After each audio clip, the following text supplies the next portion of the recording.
Paz, igreja, boa noite. Vocês estão bem? Quem é filho de Deus? Então repete assim, ó: eu sou filho de Deus.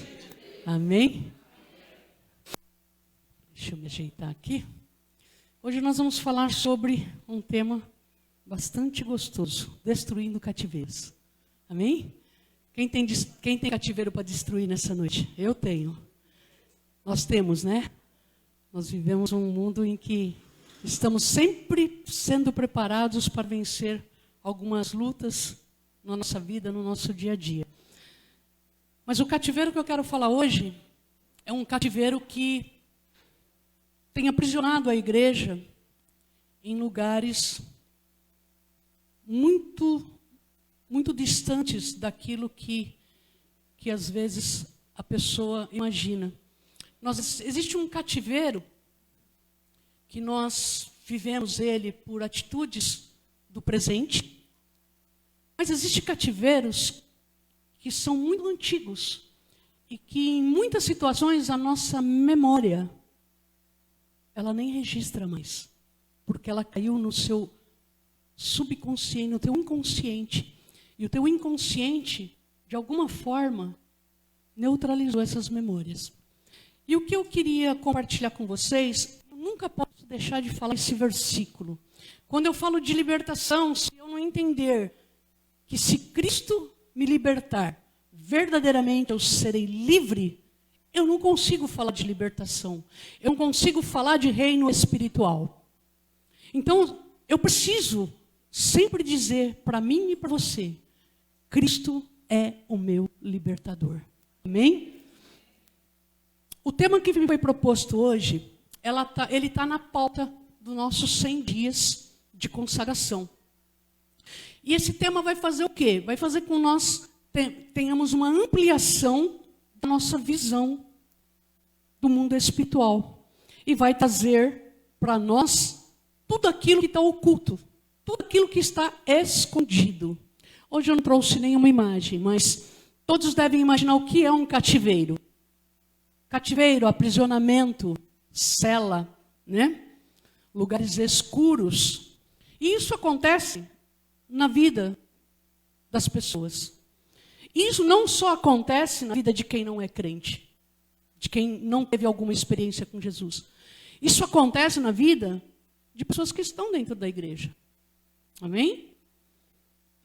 Agora, o que eu queria compartilhar com vocês? Há muita confusão quando se fala de batalha espiritual, quando se fala de libertação, quando se fala de ministério de libertação. E o que eu queria hoje trazer para vocês?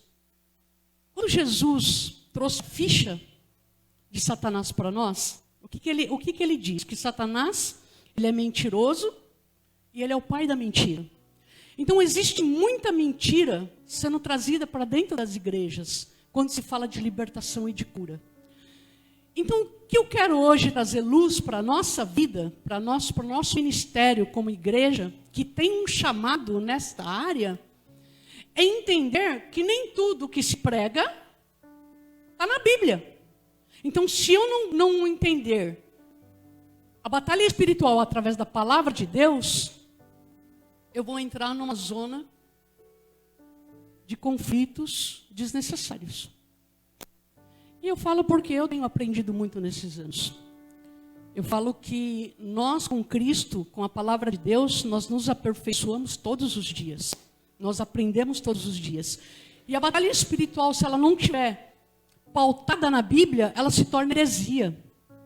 E nós não podemos ser uma igreja herege. Nós temos que ser uma igreja que estamos debaixo da palavra de Deus. Amém? O Ministério de Libertação, ele tem essa necessidade de estar pautada na palavra. Quando Jesus começou o seu ministério, com 33 anos e meio. E o ministério de Jesus, um quarto mais ou menos do ministério de Jesus, a palavra de Deus diz que ele curava, libertava cativos e oprimidos do diabo. Então, se Jesus naquela época ele já tinha um ministério como esse. E aí nós vemos lá na frente, ele dizendo para os apóstolos: ei que vos dei autoridade para pisar em serpentes e escorpiões, e que nenhum mal lhe sucederá. Ide, pegai o evangelho a toda criatura. Expulsai demônios, curais enfermos. Então, se nós temos a visão de Cristo, de ministério de Jesus, nós precisamos ter a visão do ministério de libertação, ministério de cura. Quando Jesus começou o seu ministério, por onde ele passava, ele libertava pessoas que estavam aprisionadas por Satanás, amém? Isaías 61, diz assim, ó: o Espírito do Senhor está sobre mim, porque ele me ungiu para pregar boas novas aos quebrantados, e enviou-me a curar os quebrantados de coração, a proclamar a libertação aos cativos e pôr em liberdade os algemados, que Satanás colocou em jaulas. Então, se Isaías está dizendo que Jesus veio para proclamar liberdade, é porque tem gente presa. Para tirar a opressão, é por quê? Porque a opressão faz parte do processo na vida de muitos. Então, quando Jesus vem para livrar, para tirar das amarras de Satanás, ele vem fazer o quê? Ele vem libertar. Então, o ministério de Jesus já era um ministério de libertação. Talvez o seu ministério não seja um ministério de libertação. Talvez você não tenha esse chamado, mas talvez você esteja aprisionado na sua vida. E aí, hoje, o objetivo é que nós possamos entender o ministério e nós possamos olhar para nós e vermos se nós estamos presos em algum lugar. E se nós estivermos presos em algum lugar, nós temos um Jesus libertador, amém? E quando Jesus fala assim, que ele ungiu, porque Jesus só entrou no ministério de libertação, o seu ministério, que o quarto dele foi libertar pessoas, ele só iniciou esse ministério depois que o Espírito Santo de Deus veio sobre ele. Lembra? Lá o João Batista batizou Jesus, veio sobre ele o Espírito Santo em forma de pomba e lhe deu poder. Então, quando Jesus fala sobre ide e coloca sobre nós a unção, eu te ungi para isso. Sabe o que ele está dizendo para nós? Eu coloquei o meu Espírito sobre você. Então vá. Vai pregar o evangelho, vai expulsar os cativos e oprimidos do inferno, do diabo. Nós temos essa autoridade em Cristo. Aí você vai falar assim para mim: ah, mas Jesus era Jesus. Não, nós sabemos a história de Jesus. Jesus era homem. Até os seus 33 anos, ele era simplesmente homem.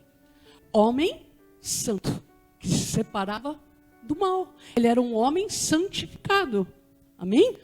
Vou fechar um pouquinho aqui, porque eu resolvi deixar o cabelo crescer e ia ter uma guerra isso aqui.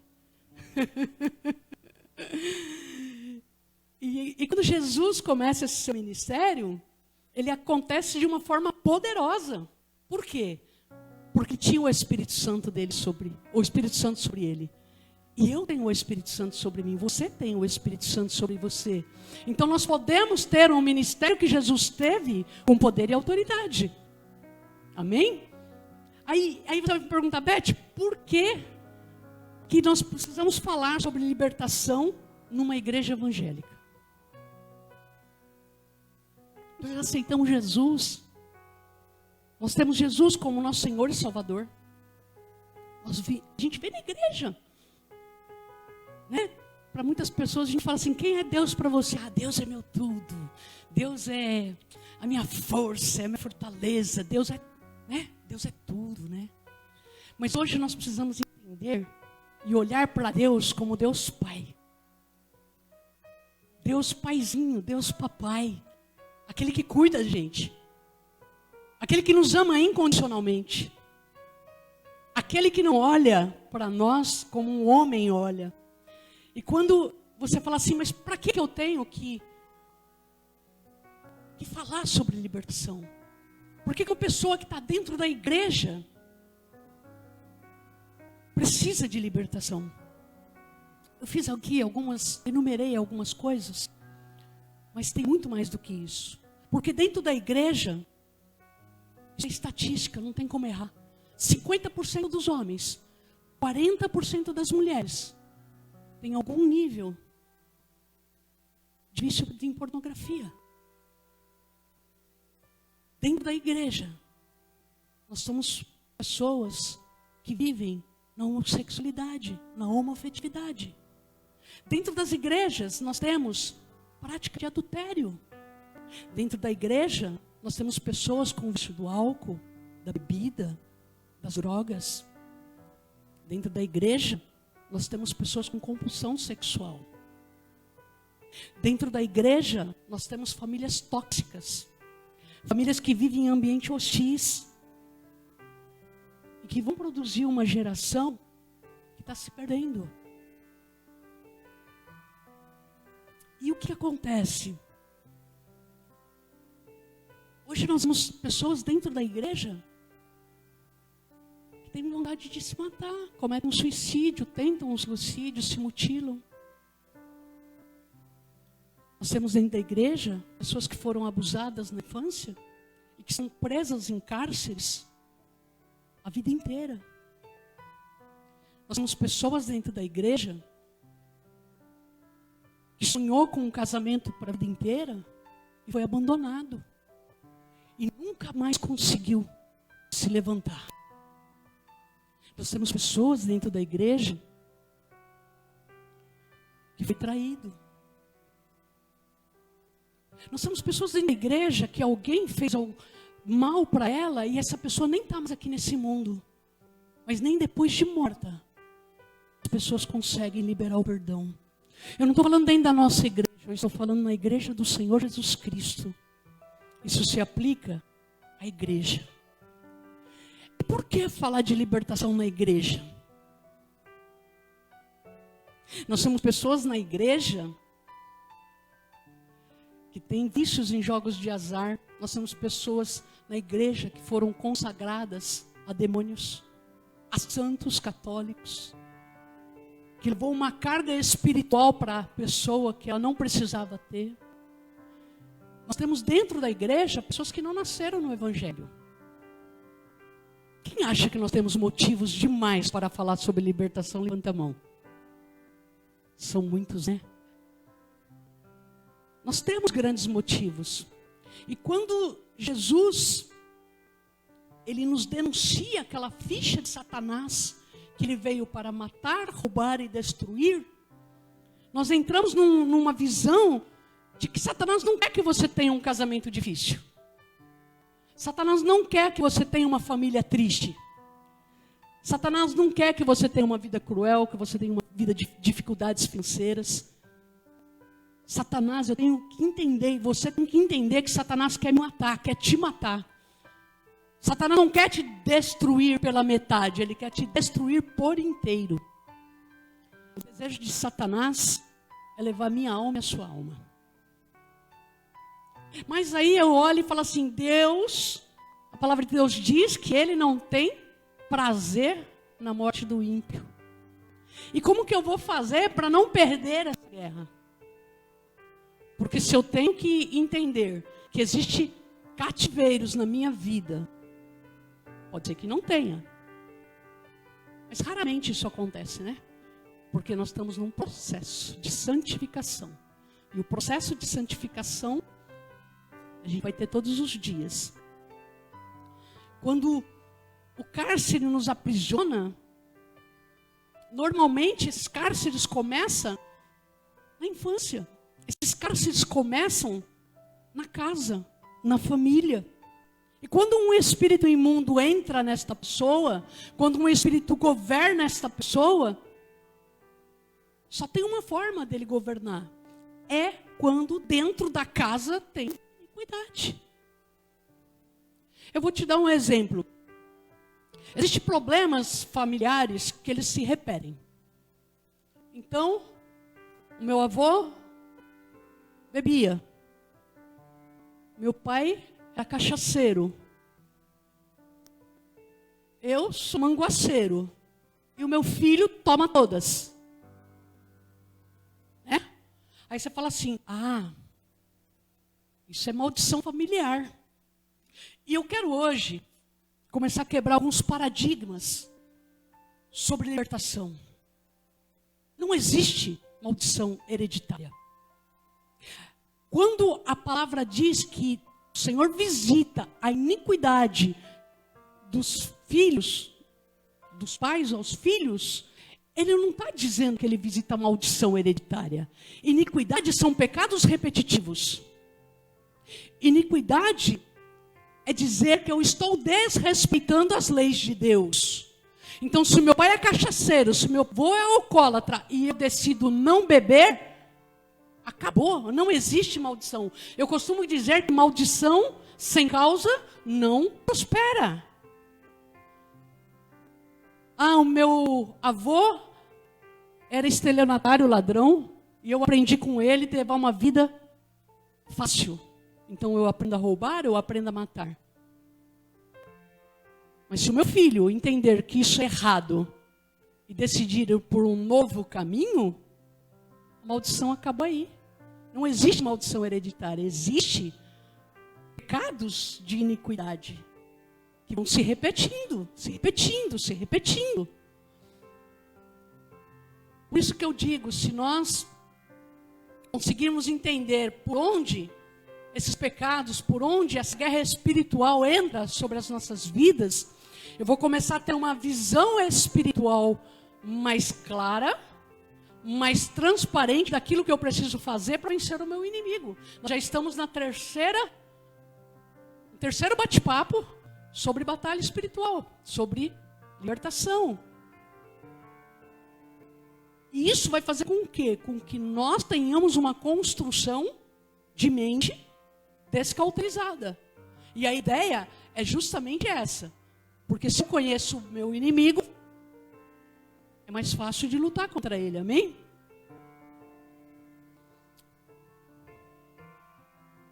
E assim, uma herança, um legado que um pai deixa para um filho, isso é construído dentro da família.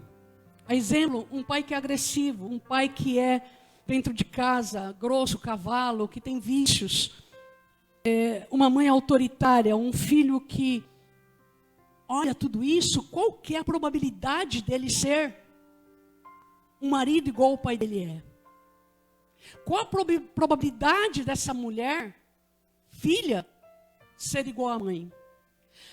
Qual a probabilidade deste comportamento tóxico gerar no teu filho alguma situação que você vive hoje, ele vai viver amanhã?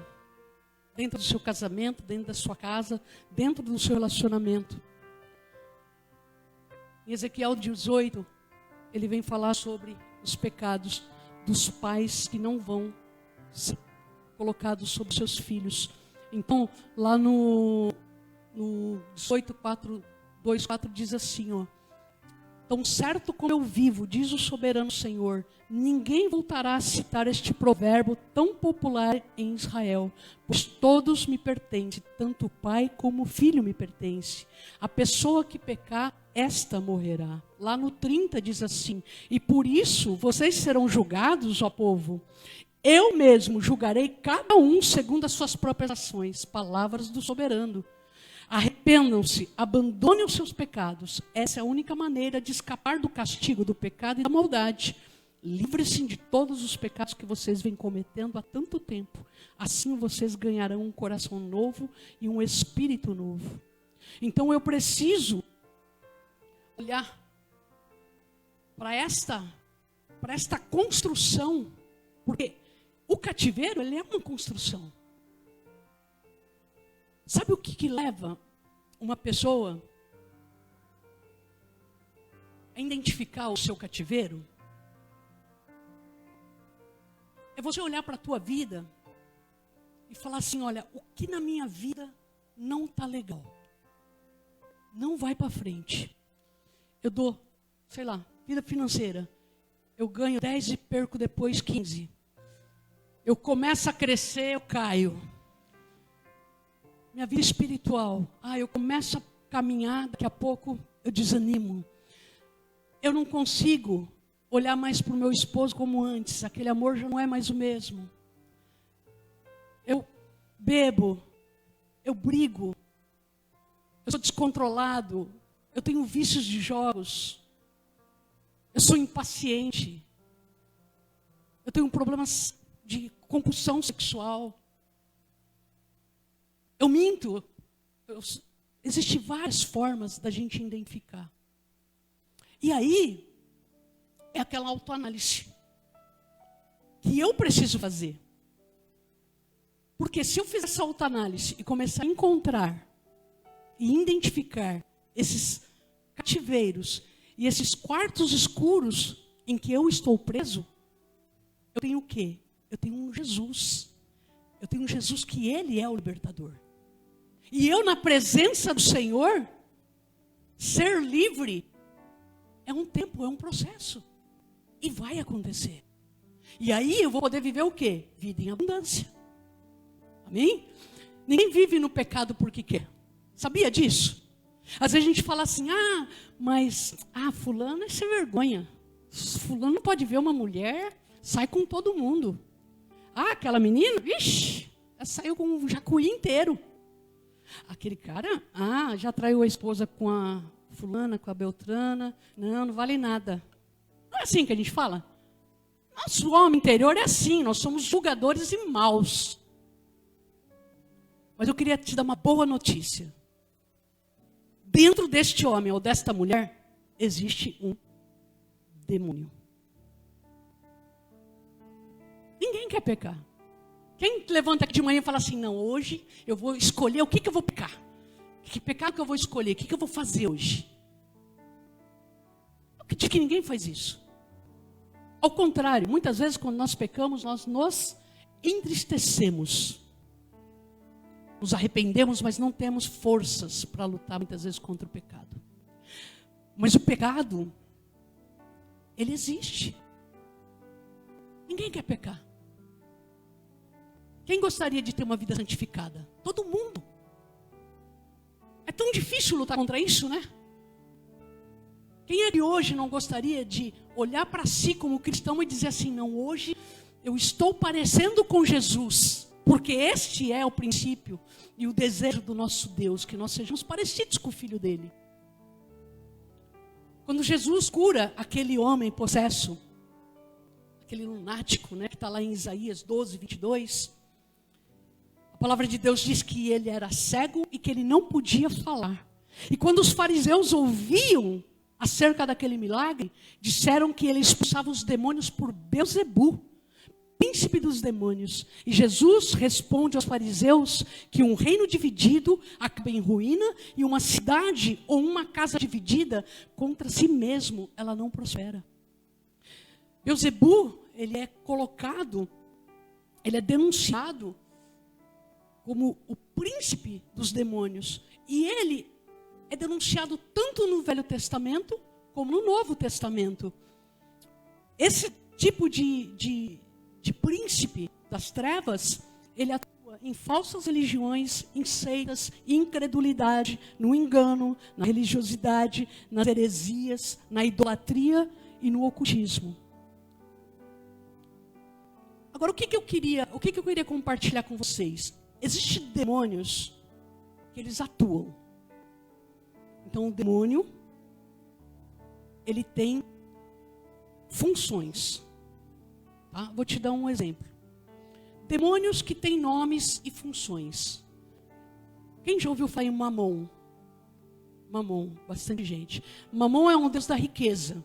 Ele atua na ganância, nos jogos de azar, promove bancarrotas e perdas. Mateus diz em 6:24, ninguém pode servir a dois senhores, porque ou há de odiar um e amar o outro, ou se dedicará a um e desprezará o outro. Não podeis servir a Deus e a Mamon.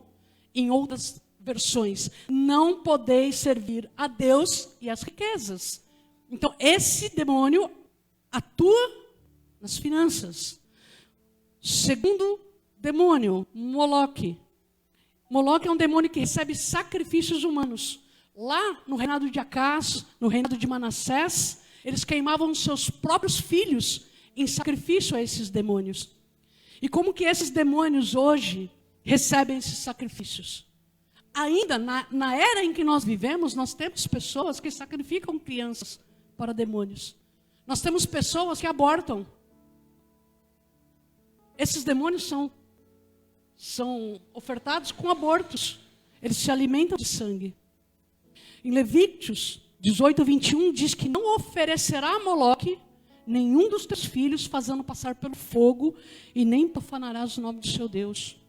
Então vou dar esses dois exemplos como os demônios e as suas funções. Mas existem demônios que eles têm uma forma de atuar, uma função de atuar um pouco diferente.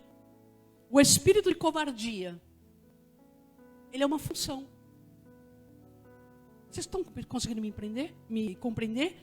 Ele não é um nome, ele é uma função. Em 2 Timóteo 1,7 diz que porque Deus não nos deu espírito de covardia, mas de poder, de amor, de moderação. Eu estava conversando com a Preta agora, lá no fundo, antes do culto, um pouquinho. E o Hugo estava cantando um louvor que eu não sou o escravo do medo, eu sou filho de Deus. E a Preta pegou e falou assim: Beth, eu fui liberta desse espírito aí, o espírito do medo. Quem conhece a Preta sabe que ela foi liberta do espírito do medo. A Preta jamais viria aqui no púlpito pregar. Preta tinha medo de tudo, né, Preta? E ela foi liberta em nome de Jesus. Entendeu? Então, existem espíritos que têm função. Espírito de sensualidade. Oséias 4, do 11 ao 12, diz que a incontinência, o vinho, o mosto tiram a inteligência. Meu povo consulta a madeira e a vara lhe responde, porque o espírito da luxúria os engana e eles se corrompem, apartando-se da sujeição do seu Deus. Lá no versículo 13 diz assim, ó, por isso vossas filhas se prostituem e as vossas noras adulteram. Por isso que eu falei para vocês, ninguém quer pecar. Ninguém gosta de pecar. Deliberadamente. Ah, mas se você falar para mim que pecado não é gostoso, é mentira. Pecado é bom. Porque se não fosse bom, não era pecado. Porque ninguém ia fazer, né? Que ninguém quer coisa ruim, né? Pô, só quer coisa boa. Então dizer que pecado, todos os pecados são ruins, eu acredito que não. Eu acho que a maior parte deles é bom. Só que a consequência do pecado é ruim. A consequência do pecado na minha vida, na tua vida, é ruim, é destruidor. Quando esse espírito, que tem essa função, entra numa pessoa, ela leva à prostituição, ela leva ela a ter comportamentos desregrados, né? Vamos dizer assim. Eu sei que tem criança aqui, eu não posso falar muito, mas dá para conversar, dá para a gente entender muito bem, né? Existe espíritos que entram na vida de uma pessoa e ele leva à destruição. Ele leva ao adultério. Então, se você acha que uma pessoa ela não pode ver um homem, ver uma mulher que ela já está pronta para pecar porque ela é fraca mesmo, sabe? Ela não quer nada com Deus, não. Muda esse conceito. Muda esse conceito. Eu costumo dizer para o meu pastor que viver uma vida após um processo de libertação é posicionamento. Então, eu passo por um processo de cura e libertação. Eu tenho um Jesus que é libertador, amém? Quando esse espírito maligno sai da minha vida, estou livre, estou limpo. Decidir me manter limpo ou não, aí já não tem a ver com libertação, tem a ver com caráter e posicionamento. Então nós precisamos entender. Não adianta eu pegar um exemplo, expulso um demônio agora. Aí eu vou lá e peco de novo. Eu expulso o demônio agora. Vou lá e peco de novo. Essa pessoa vai ser liberta? Não vai ser liberta. Lucas 11 diz assim, 11:24. Quando o espírito imundo sai quando o espírito imundo sai do homem, anda por lugares áridos, procurando repouso, e não achando, ele volta para a casa de onde ele saiu. Mas da onde que esse espírito sai? A palavra de Deus diz que ele sai de dentro do homem, ele sai do homem. Então, quem não acredita em libertação, acho que nós temos grandes textos bíblicos que nos garante que o espírito imundo habita dentro do homem. O espírito impuro, o demônio. Então, se ele sai dentro do homem, é porque ele está lá. E porque eu seja livre, eu tenho que expulsá-lo. Jesus, por onde ele passava, ele expulsava espíritos imundos. Quando os fariseus dizem para Jesus que ele expulsava demônios por Beelzebu, significa que ele está dizendo, tu é demônio também. Demônio que expulsa demônio. Sabe o que significa Beelzebu? Significa Senhor das moscas. Quando Jesus é comparado a Beelzebu, o que os fariseus estão dizendo para ele é justamente isso. Você é o príncipe dos demônios, por isso que você está expulsando ele. E o que Jesus diz? Reino dividido não prospera. Então eu não posso estar expulsando demônios se eu estiver neste reino, porque reino dividido não prospera. Quando eu falo de libertação, é justamente isso. Se Beelzebu é o príncipe das moscas, e moscas ela só vai se juntar aonde? Onde há sujeira, onde há podridão, onde há fezes. Não é assim? Aí você pega na sua casa, você tem um ambiente que precisa dar uma limpeza. Se você não limpa, dá moscas, né? Aí você pega um pano e abana a mosca. O que acontece? Ela vai embora? Não, né? Até vai um pouquinho, né? Vai até ali, depois volta, não é isso? Para que você tire essas moscas de dentro da sua casa, o que você precisa fazer? Exatamente. E libertação é justamente isso. Eu pego aqui e falo, em nome de Jesus, sai. O demônio saiu? Saiu. Porque ele tem que sair, porque eu estou usando o nome de Jesus, eu estou usando a autoridade de Jesus. Mas se eu não limpar a casa, que é esse homem, e tirar a sujeira que está dentro dele, o demônio vai voltar. Vocês estão entendendo? Por isso que as pessoas passam anos e anos debaixo de cativeiro, de prisão espiritual, e não conseguem ter esta vida em Cristo com abundância. Porque quando a gente fala de libertação, batalha espiritual é isso. Eu entro no confronto com o demônio, eu mando ele embora e ele tem que me obedecer, ele tem que sair e acabou. Mas quando eu falo em libertação, eu falo em tratar o problema. Quando a gente senta para um aconselhamento, para um tratamento de batalha de libertação, a gente vai no foco do problema que a pessoa tem, para que ela seja livre. E quando o Espírito Santo traz luz àquilo que está escondido, a pessoa é liberta. A vida da pessoa muda. Entendeu? Não adianta espanar pano de prato em mosca. Tem que pegar cândida. Muitas vezes cândida pura. Uma misturinha de produto de limpeza, e esfregar e tirar tudo. E aí acontece o quê? Aí acontece a libertação. Aí acontece as quebras de cativeiro. Aí aquele espírito imundo deixa de habitar dentro do homem. Amém? Então ele age de várias formas.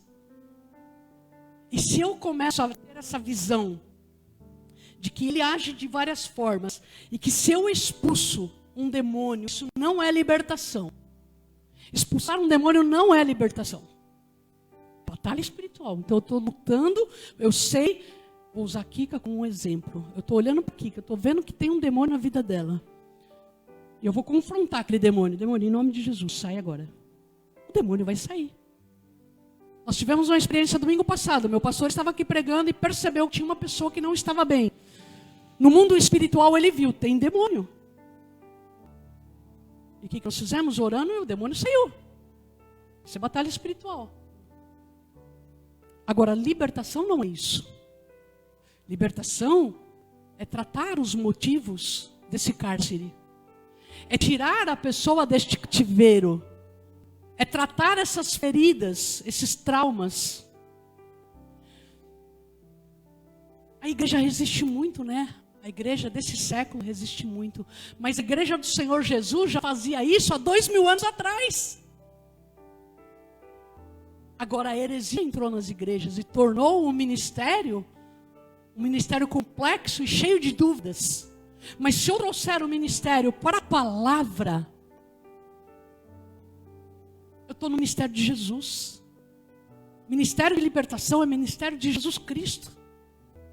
É o que ele fazia dentro do teu ministério.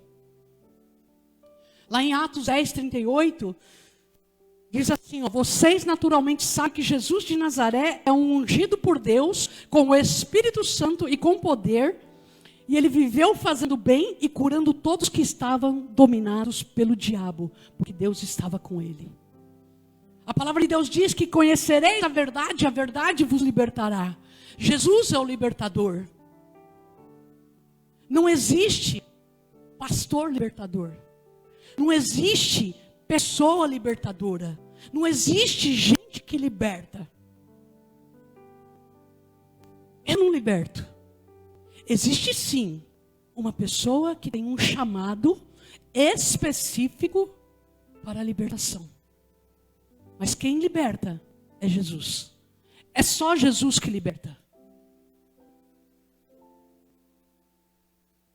Lá em João 8,36 diz que se Jesus Cristo vos libertar, verdadeiramente sereis livres.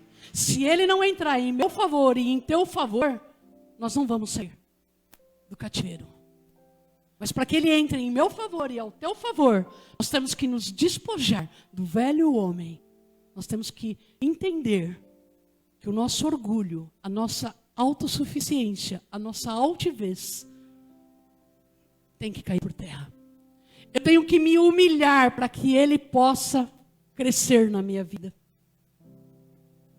Por que uma pessoa fica endemoniada então, Beth? Por que um espírito imundo entra numa pessoa?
Com 2, 3 anos de idade, ela nem tem essa consciência, mas a hora que o Espírito Santo vai tratar com ela, o Espírito Santo traz a memória, e ela vive aquela lembrança do abuso, e ela é curada, ela é liberta.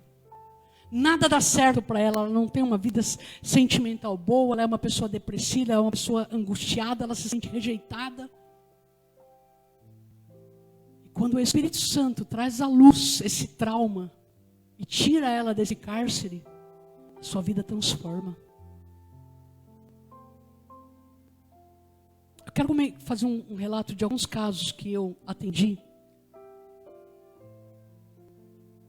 Nesse longo, faz uns 7 anos mais ou menos que eu estou nesse Ministério de Libertação, e tem alguns casos que me chamaram a atenção e eu trouxe para vocês como um parâmetro. No começo da pandemia, eu atendi um rapaz lá de Santa Catarina. Ele tinha 11 anos de idade e ele dormia com seu irmãozinho de 12. E num belo dia, os dois dormindo numa cama de solteiro. Você imagina o que ele fez, né? E aí o que aconteceu? Isso foi acontecendo. Com 10 anos, com 15 anos, com 20 anos. Família de igreja. Ele já tinha desejo de trabalhar no Ministério de Louvor. Cresceu, foi para o Ministério de Louvor, ministrava louvor. E ele continuava nessa prática. O irmão nunca perguntou para ele por que ele fazia aquilo. Quando ele se decidiu casar com uma mulher da igreja também, ele pegou e percebeu que a vida dele nesta área não é boa. E ele sentia saudade do irmão. E eu perguntei para ele, e o seu irmão, como que ficou? Qual a cabeça do seu irmão depois de 20 anos de abuso? Ele falou, nós nunca conversamos sobre isso. O seu irmão casou? Não. O meu irmão cuida da minha mãe, ele não sai de dentro de casa. Esse menino ficou preso num cárcere. Ele nunca conseguiu tratar desse assunto com o irmão dele. E eu disse para ele, você precisa pedir perdão para o teu irmão. Você precisa tirar ele e tirar você desse cárcere. Ele não quis. Ele disse que não conseguiria conversar com o irmão dele sobre isso. Eu disse, então, meu atendimento com você termina aqui. São escolhas.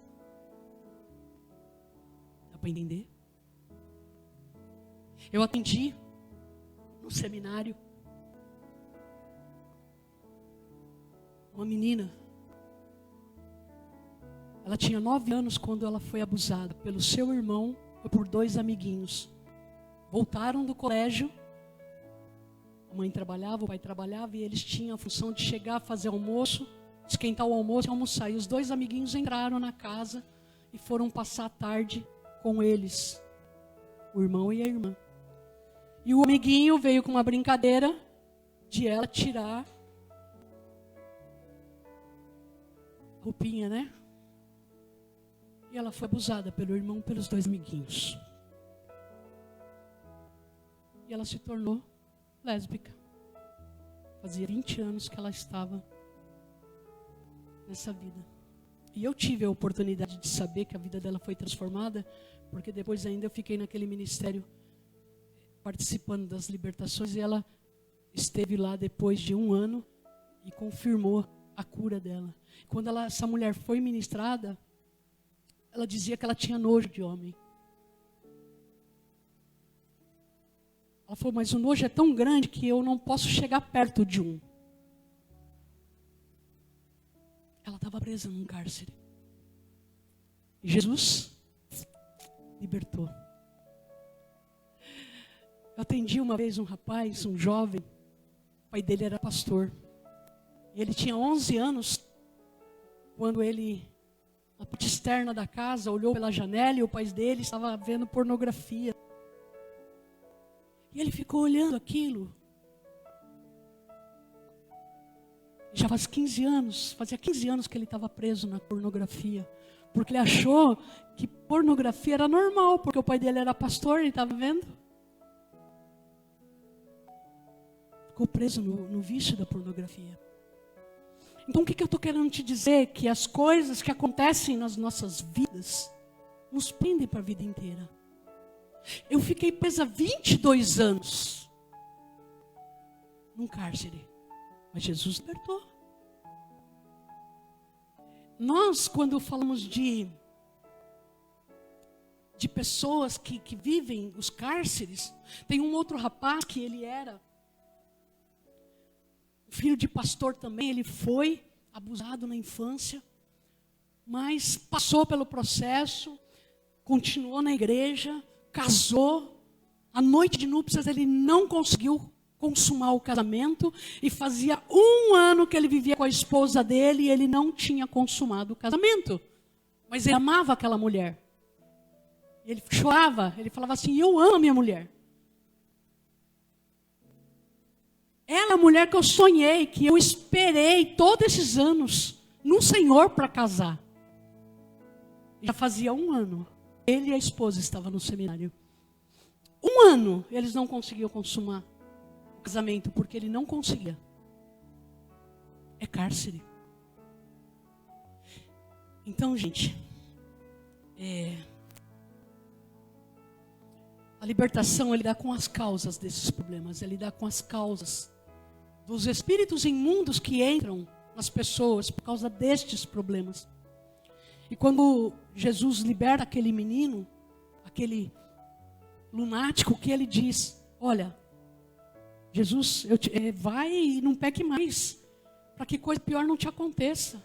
Então nós estamos, mesmo quando nós somos libertos, nós estamos vulneráveis a ataques de Satanás.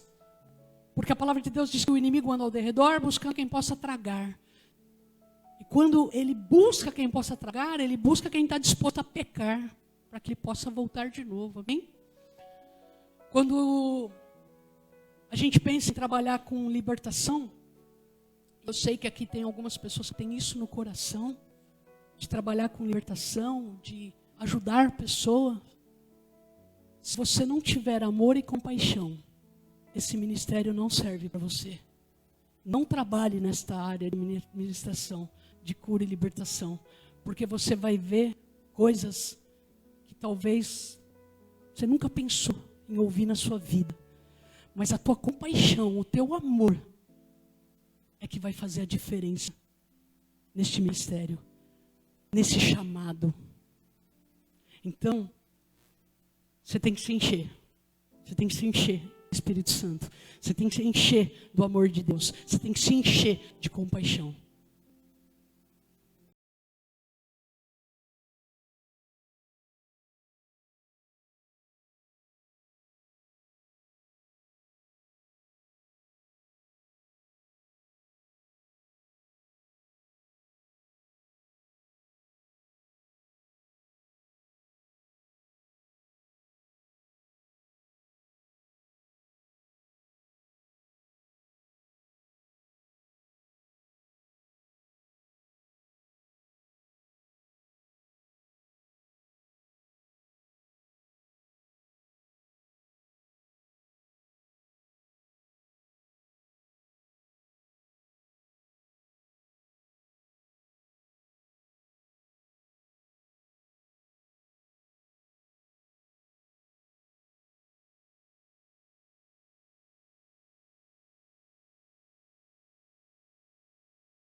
Não joga essa responsabilidade para tua esposa. Motivo que aprisiona uma pessoa. Quais são os motivos que aprisiona a pessoa no cativeiro? Nós já falamos alguns. Mas existem coisas muito simples na nossa vida. Por exemplo, a falta de perdão. Sabe aquela parábola que o Senhor Jesus contava lá? A parábola sobre o servo que devia ao seu senhor. E aí o seu senhor fala assim, olha, sua dívida está perdoada. E aí esse cara que estava devendo, chega lá no meio do caminho, encontra um irmãozinho que deve R$1 para ele.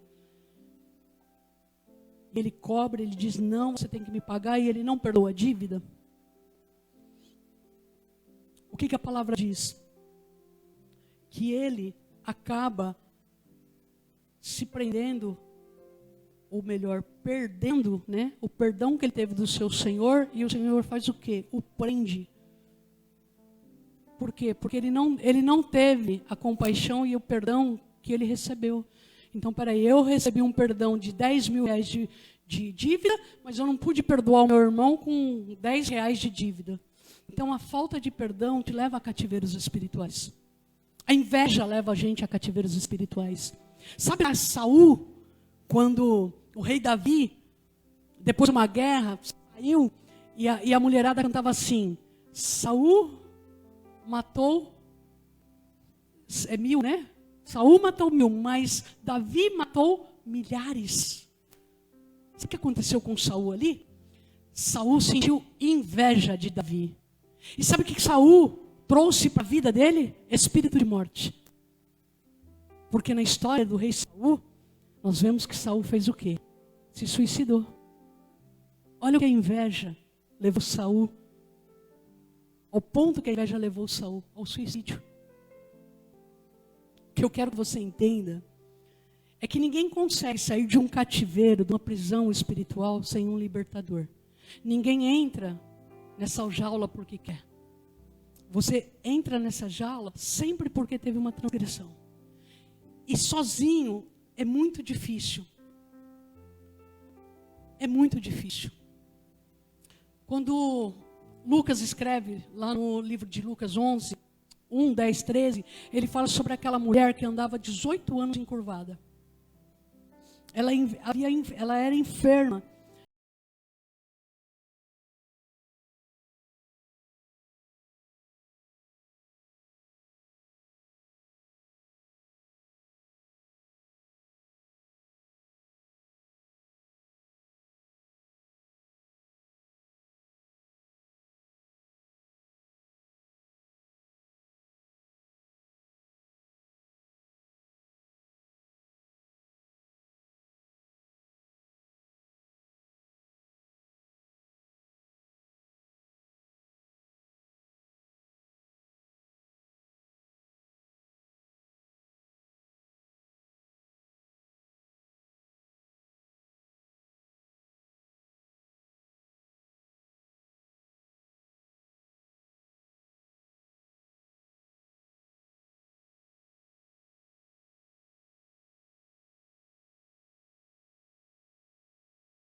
É sair desses cativeiros que o inimigo me prendeu.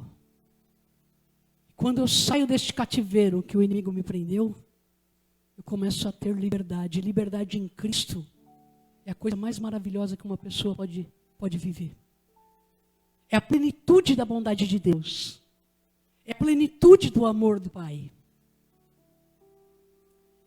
Eu não vou pedir para você vir aqui na frente hoje. Eu não vou pedir para você vir aqui na frente hoje. Eu vou pedir para você fazer uma coisa que não é comum. Eu nunca pedi isso. Mas eu quero que Hugo, Vivi, subam. Eles vão cantar um louvor. Eu vou pedir que você se ajoelhe no seu lugar, se você puder. Que você converse com Deus. Eu quero que você converse com o Pai.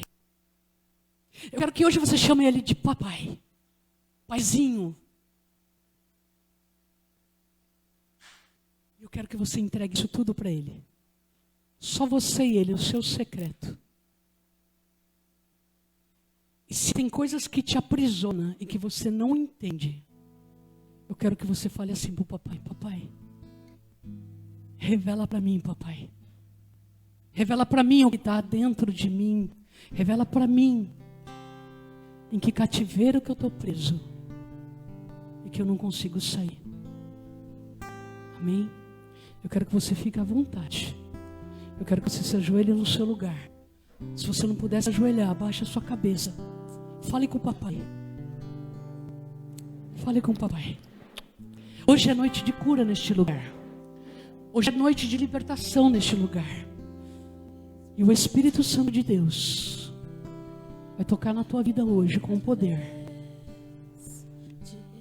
Te convencendo de que você é filho. Você não é servo, você não é escravo. Você é filho, filho de Deus.